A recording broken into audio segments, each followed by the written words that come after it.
explain the impacts of the climate change on water resources, especially surface water and groundwater. So I will show some data and information factors, and it will be helpful for us regarding understanding the root of the problem of water management and the challenges that we are facing as a government.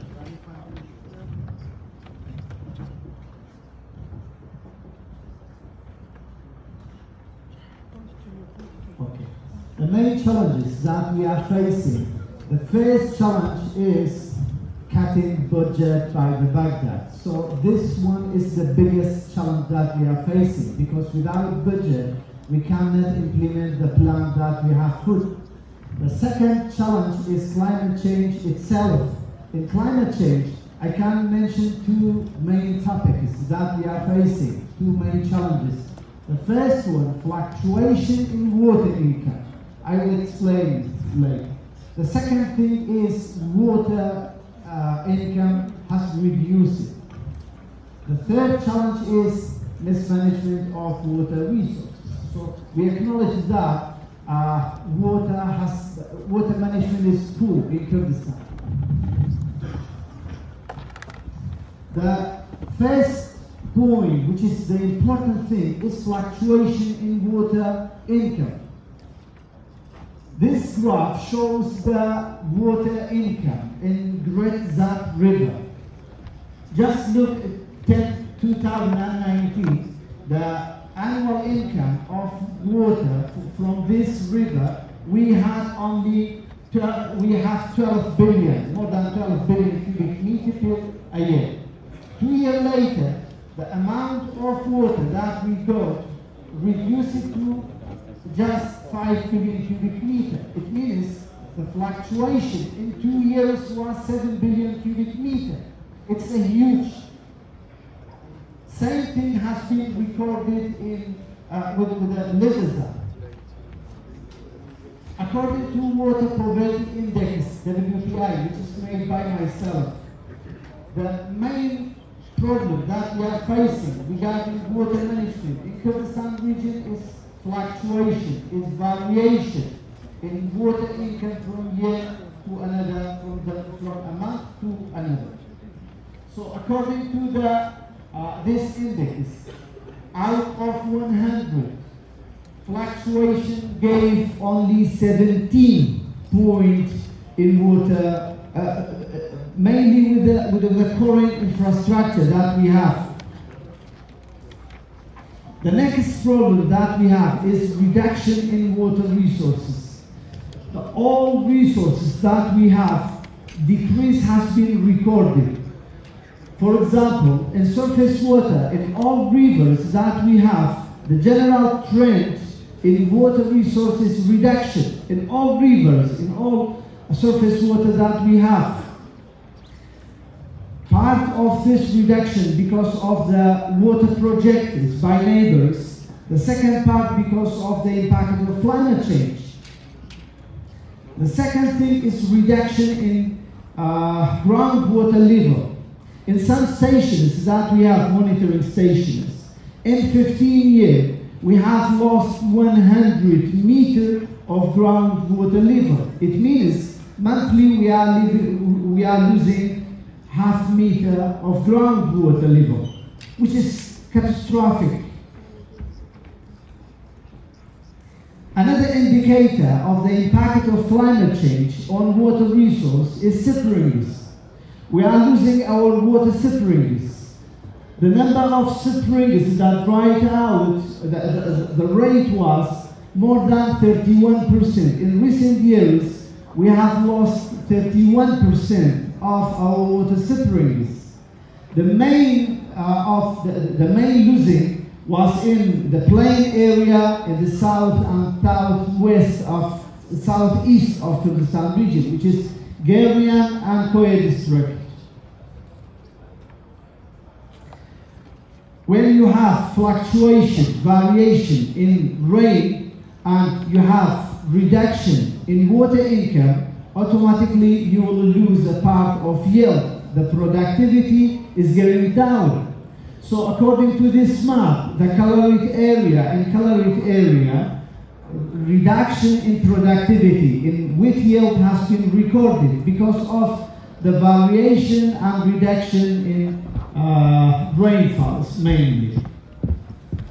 This chart explaining the situation of water security in distant areas, especially in villages.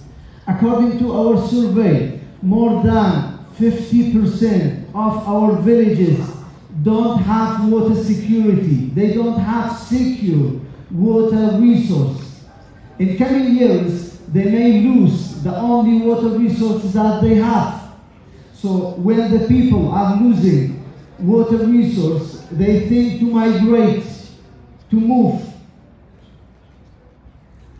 On the other hand, we have flood in winter. So in summer, we are facing drought, and in winter, we have flood, as we recorded in the recent years in Erbil.